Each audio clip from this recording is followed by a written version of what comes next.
जय भोले की दोस्तों, the incredible blogger and explorer channel पर आपका स्वागत है। दोस्तों, इस चैनल पर हम हर व्रत, हर त्यौहार की कथा, उसको मनाने की विधि, उसके महत्व और उसकी बारे में जानकारी हम प्राप्त करते हैं। दोस्तों, हम आज नाग पंचमी के बारे में बात करेंगे। नाग पंचमी की पूजा कैसे की जाती है, क्यों की जाती है, उसकी पूजा विधि क्या है और उसके महत्व और उसकी कथा का श्रवण करेंगे। आप सभी ध्यानपूर्वक इन महत्व और कथाओं का श्रवण करें। आप सभी अंत तक मेरे चैनल पर बने रहें। मेरे चैनल को अभी तक आपने सब्सक्राइब नहीं किया है तो सब्सक्राइब करें, बेल आइकन ज़रूर दबाएं ताकि मेरे हर वीडियो का नोटिफिकेशन आपके पास सबसे पहले आए और आपको इस जो भी मैं वीडियो डालूं, जिस तरह की भी वीडियो डालूं, हर त्यौहार के बारे में आपको सबसे पहले पता चले। तो दोस्तों, आप वीडियो को लाइक करें, शेयर करें, अपने दोस्तों को वीडियो ज़रूर शेयर करें ताकि उन्हें भी इन त्योहारों और इन महत्वों के बारे में जानकारी मिले। दोस्तों, मैं अपने चैनल पर श्रावण मास के महत्व का वर्णन कर रही हूँ। आप उन्हें मेरे चैनल पर जाकर देख सकते हैं। तो दोस्तों, हम शुरू करते हैं नाग पंचमी के बारे में। श्रावण माह में शुक्ल पक्ष को आने वाली पंचमी को नाग पंचमी मनाई जाती है। दोस्तों, अब आप ध्यान से सुने कि नाग पंचमी की तैयारी कैसे करनी है, नाग पंचमी से एक दिन पहले किस तरह से तैयारी करनी है, कैसे उसकी विधि है, क्या विधि है, कैसे किया जाना है, वो सब आप ध्यान से सुने। फिर इसके बाद हम कथा का श्रवण करेंगे। नाग पंचमी से एक दिन पहले यानी चौथ को बाजरा भिगो दें और फिर उसे खाने के लिए भोजन बना लें। इसी भोजन को दूसरे दिन भी खाना है। दूसरे दिन नाग पंचमी के दिन प्रातःकाल घर को गोबर से और लाल मिट्टी से लीप कर गोबर में लाल गेरू मिलाकर घर को लीप लें। एक रस्सी में 7 गांठें लगा लें। रस्सी का सांप बना लें। इसे एक काठ के पट्टे पर सांप मानकर बिठा लें। फिर इसकी पूजा करें, अक्षत, हल्दी, फूल चढ़ाएं। इसके बाद कच्चा दूध, घी, चीनी मिलाकर इसे काठ पर बैठे सर्प देवता पर अर्पित कर इस श्लोक से स्तुति करें। अनंतम वासुकी शेषम पद्मनाभम चकम्बलम कर्कोतम तक्षम।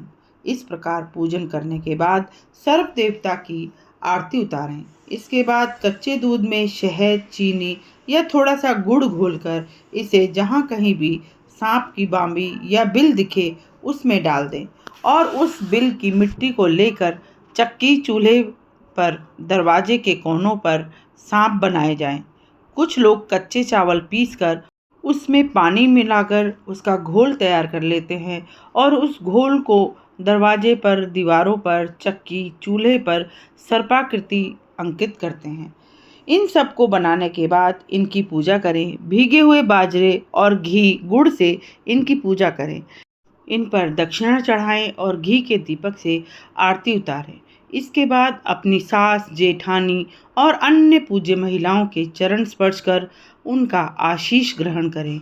आशीष ग्रहण करने के बाद उन्हें मोठ बाजरे का प्रसाद या बायना दें। गांव की अपनी सखी, सहेलियों एवं अन्य संबंधी महिलाओं को आमंत्रित कर सब बैठकर नाग पंचमी की कथा सुनें। कथा सुनने के बाद बिलों से मिट्टी में गेहूं के दाने बो दें। तो दोस्तों, इस तरह से आप इनकी तैयारी करें, पूजा करें और कथा सुनें। तो दोस्तों, कथा इस प्रकार है, आप अंत तक चैनल पर बने रहें। कथा का श्रवण बहुत ही ध्यान से और भक्ति पूर्वक करें। नाग देवता आपकी सभी मनोकामनाओं को पूर्ण करें। तो दोस्तों, हम कथा का श्रवण करते हैं। कथा इस प्रकार है। हिंदू धर्म शास्त्रों में सांप को देव जाति में माना गया है। इसी कारण इनकी पूजा का विधान है। यहाँ नाग पंचमी की कथा इस प्रकार है। अत्यंत प्राचीन काल की बात है कि एक साहूकार व्यापारी था। उसके 7 पुत्र थे। 7 का विवाह हो चुका था।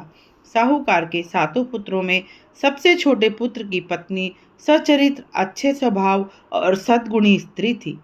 एक दिन साहूकार की सबसे बड़ी बहू ने अपने से छोटी सभी बहुओं से कहा, कि घर लीपना बहुत ज़रूरी है। हम सब चलकर मिट्टी खोद लाएं। इस पर घर लीपने के लिए, पीली मिट्टी खोदने के लिए साहूकार की सातों बहें खुरपी छपरा लेकर निकल पड़ी। एक गड्ढे के पास पहुंचकर जब वह मिट्टी खोदने लगी, मिट्टी खोदते खोदते संयोगवश एक सर्प निकल आया। सर्प को देखकर साहूकार की सबसे बड़ी बहू उसे मारने लगी। इस पर जेठानी को समझाते हुए छोटी बहू प्रेम से बोली, अरे अरे, आप इसे क्यों मार रही हो? यह भी जीव है, इसे मारना ठीक नहीं है। इसने हम सबको कोई नुकसान पहुंचाने का प्रयास नहीं किया है, इसे मत मारो। छोटी बहू की बात मानकर जेठानी और अन्य सभी बहुएं सांप को मारने से रुक गई। सांप भी मिट्टी से निकलकर एक और अकेला बैठ गया। इसके बाद सबने मिट्टी खोदी और चलने लगी तो छोटी बहू ने सर्प से कहा, मैं जब तक लौट कर ना आऊं तब तक आप यहीं बैठे रहना।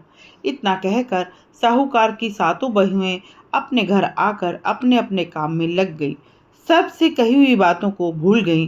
दूसरे दिन सर्प से कही हुई अपनी बात छोटी बहू को याद आई। वह अपनी जेठानियों को साथ लेकर उस गड्ढे के पास पहुंची जहां पर उसने सर्प को रोक कर बैठाया था। सब ने पहुंचकर देखा कि सर्प अपनी जगह पर बैठा हुआ था।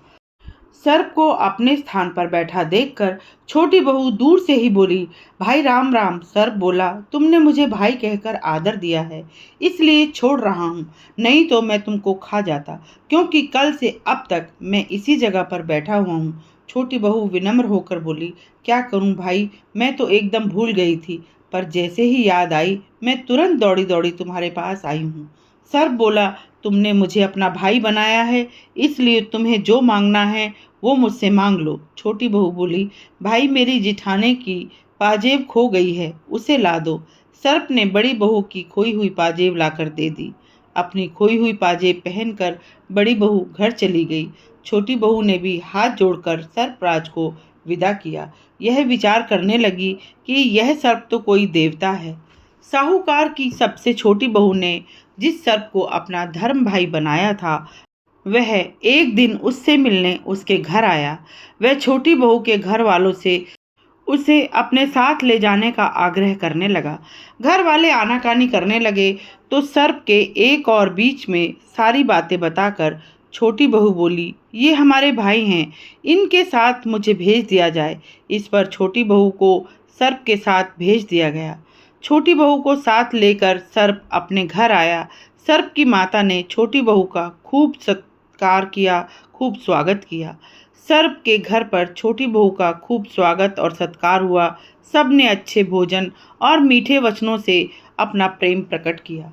एक दिन सर्प की माँ छोटी बहू से बोली, मैं घूमने जा रही हूँ, तुम अपने भाइयों को इस गर्म दूध को ठंडा कर पिला देना। छोटी बहू दूध को ठंडा करने की बात भूल गई। उसने गर्म दूध ही अपने सर्प भाई के सामने रख दिया। जब उसने गर्म दूध पिया तो उसका मुंह जल गया और पूंछ गिर गई। सर्प को छोटी बहू पर बड़ा क्रोध आया, पर वह अपने यहाँ अतिथि सोचकर सब भूल से हुए काम को सोचकर चुप रह गया। घूमकर जब सर्प की माँ घर आई तो उसने अपने बेटे के मुंह जल जाने तथा पूंछ गिर जाने की बात का पता चला। उसे छोटी बहू पर बड़ा क्रोध आया, पर उसने भी छोटी बहू से कुछ नहीं कहा। कुछ दिनों तक अपने यहाँ प्रेम से रख सर्प ने अपनी माँ से पूछा, क्या बहन को उसके घर पहुँचा आऊँ, क्योंकि इन्हें आए बहुत समय हो गया है, घर वालों को कष्ट हो रहा होगा। सर्प का प्रस्ताव उसकी माँ भी मान गई। इसके बाद माँ बेटों ने छोटी बहू को सुंदर वस्त्र, रत्नों, आभूषण तथा बहुत सारा धन देकर प्रसन्न करते हुए कहा, हमारे यहाँ 7 कमरे हैं, इसमें से चाहे जिसे तू खोल ले और कोठे का सारा धन लेकर चली जा, लेकिन 7वें कमरे को खोलने की भूल मत करना, क्योंकि इसमें भारी संकट है। लेकिन स्त्रियों में तो मना किए गए काम को करने की इच्छा तीव्र होती है, छिपाए गए रहस्य को जानने में उनकी भारी रुचि होती है। इसी स्वभाव के वशीभूत होकर छोटी बहू की उत्कंठा जाग उठी। वह बोली, अरे भाई, मैं तो 7वें कमरे को ही खोलूंगी, देखूं आखिर उसमें क्या है। छोटी बहू नहीं मानी और उसने 7वां कमरा खोल ही डाला। 7वें कमरे का ताला खोलते ही उसमें एक भयानक मोटा अजगर सर्प फुंकार मारते हुए निकला। अजगर सर्प जैसे ही फुफकारा वह बाहर निकला और वैसे ही छोटी बहू हाथ जोड़कर उसके सामने बोली, दादाजी राम राम। अजगर बोला, तुमने मेरे निकलते ही मुझे दादाजी कहा, इसलिए मैं तुम्हें छोड़ दे रहा हूँ, नहीं तो मार कर खा जाता। छोटी बहू बोली, आप हमारे दादाजी हैं, इसलिए मुझे मार कर कैसे खा सकते हैं। इस पर अजगर बोला, आज से मैं तुम्हें अपनी धर्म की बेटी मानता हूँ, मैं तुम्हारा धर्म पिता हूँ, तुम्हें जो चाहिए तुम मुझसे मांग लो। छोटी बहू बोली, मुझे हीरो का हार चाहिए। इस पर अजगर ने एक अत्यंत बहुमूल्य हीरो का हार लाकर छोटी बहू को दे दिया। छोटी बहू हीरो का हार और सारा धन लेकर अपनी सास के यहाँ चली आई। छोटी बहू को पहुंचाने उसका वही सर्प भाई आया। छोटी बहू घर आई तो उसकी जेठानी बोली, तेरा भैया नाग देवता है तो उनसे कहकर तुम सोने चांदी की बोरियां मंगवा लो। जिठानी की कही बात नाग देवता ने खुद ही सुन ली। उसने 5 बोरी सोना और 5 बोरी चांदी भरकर अपनी बहन के घर भेज दी। जब दोबारा अपनी बहन से मिलने आया तो उसे देखकर छोटी बहू की जिठानी बोली, तुम्हें झाड़ने के लिए झाड़ू चाहिए, अपने नाग भाई से कहकर चांदी की झाड़ू मंगवा ले और उसी से झाड़। यह सुनकर सर्प अपने घर आया और माँ से कहने लगा, माँ, बहन की जिटानी ने उसे सोने चांदी की झाड़ू का ताना मारा है, इसलिए मैं अपनी बहन को सोने चांदी की झाड़ू बनवा कर दूंगा। इस पर सर्प की माँ बोली, जैसी तेरी इच्छा वैसा कर। इस पर सर्प ने सोने चांदी की झाड़ू बनवाकर अपनी बहन के घर पहुंचा दी। छोटी बहू जिस राजा के राज्य में रहती थी, उस राज्य की रानी ने छोटे बहू के हीरों की हार की बड़ी प्रशंसा सुनी थी। हार की प्रशंसा सुनकर रानी ने राजा से कहा, मैंने साहूकार की छोटी बहू के हार की बड़ी प्रशंसा सुनी है, मैं उसका हार मंगवा कर पहनूंगी। राजा ने साहूकार की छोटी बहू को बुलवाकर कहा, तुम अपना हार अपनी रानी को दे दो। इस पर छोटी बहू ने अपना हार उतार कर राजा की रानी को दे दिया। हार देते समय अपने भाई का श्रवण कर छोटी बहू ने मन ही मन कहा, जो हमारा हार पहने उसके हार पहनते ही यह हीरों का हार सर्प बन जाए।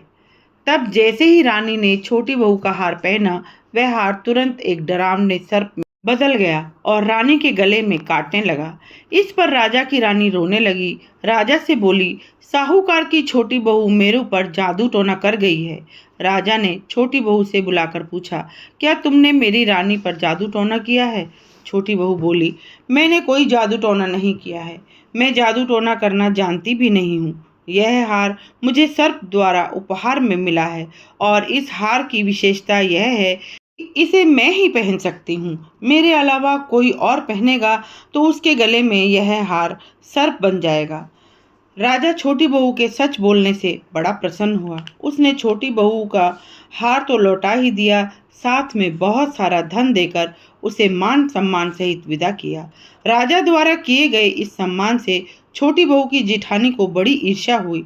उसने ईर्ष्या से जलकर छोटी बहू के पति को सिखाया, भड़काया। रात को जब छोटी बहू का पति सोने आया तो उसने अपनी स्त्री को मार पीट कर पूछा, सच सच बता, तू इतना सारा धन कहाँ से लाती है? इस पर छोटी बहू ने प्रारंभ से लेकर अंत तक सारी कथा अपने पति को बता दी। छोटी बहू का पति भी अपनी स्त्री की सरलता और सच्चाई से बड़ा प्रसन्न हुआ। बस उसी दिन से नाग पंचमी का त्योहार मनाया जाने लगा और सर्पों की पूजा की जाने लगी। हे नाग देवता, जैसी उदारता और दया आपने साहूकार की छोटी बहू पर दिखाई, वैसी ही हम सब पर दिखाना। हम प्रत्येक नाग पंचमी के दिन आपकी प्रेम पूर्वक पूजा करते रहेंगे। हे नाग देवता, जैसे आप साहूकार की छोटी बहू पर प्रसन्न हुए, उसी प्रकार हम सब पर भी प्रसन्न होना। इस तरह की प्रार्थना करते हुए हम नाग देवता की पूजा करेंगे। तो दोस्तों, यहाँ पर नाग पंचमी की कथा का समापन हुआ। आप सभी पर नाग देवता प्रसन्न रहें, जिस प्रकार वह साहूकार की छोटी बहू पर प्रसन्न रहे, इसी तरह आप सब पर भी प्रसन्न रहें। इस तरह की कामना करते हुए मैं आज का वीडियो यहीं समाप्त करती हूँ। आप सभी पर भगवान की कृपा बनी रहे, आप सभी पर भगवान का आशीर्वाद बना रहे, मैं भगवान से यही कामना करती हूँ। जय भोले की।